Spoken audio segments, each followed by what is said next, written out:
2020-nji ýylyň başyndan bäri ýollaryň ýapyk tutulmagy bilen bilelikde sany anyk belli bolmadyk, emma 1 milliondan gowrak bolandygy çak edilýän pasportsuz we Türkiýe Jumhuriýeti tarapyndan berilýän kimlik kartsyz türkmenleriň 2022-nji ýyldaky ýagdaýlary bir tragediýa öwrüldi. Türkiýede sessiz üýtgeýän göç kanunlarynyň esas bidalary elbetde türkmenler bolup durýar.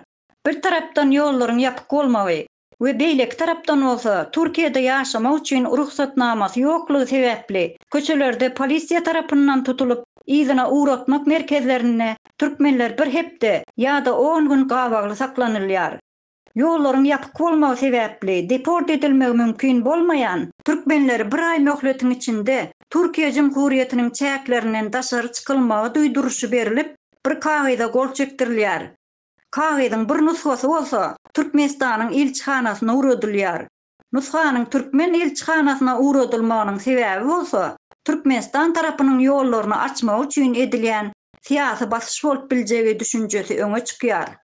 Deport edilmek üçin tutulan türkmen watandaşlarynyň aýtmaklaryna görä, soňky aýlarda türkmenler Gresiýanyň serhedine taşlap gaýdýarlar. Ýyzyňyza gaýdyp geläýmäň, öz ýurduňyza gidiň ýa-da Ýewropa geçiň diýip ýyzyna uğratmak merkezleri tabşyryk berýär ekenler.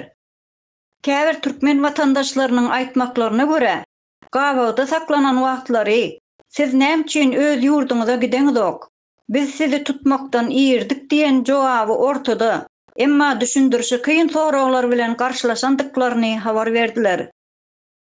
Göç meselesi Türkiýede siýasy taýdan çözülmegi gaýry goýulmasız mesele halyna geldi. Bilermenleriň aýtmagyna görä, Türkiýede jemi 9 million göçmen we uruşdan gaçan gaçgak bolandygyny ygtalýar we olaryň uly bölegi ruhsatsyz ýaşaýarlar. Ykdysady ýagdaýlaryň gün-günden agyrlaşýan döwürlerine Türkiýe döwleti garaşylmadyk çözgüt bilen problemany ortadan aýyrmaklary mümkin.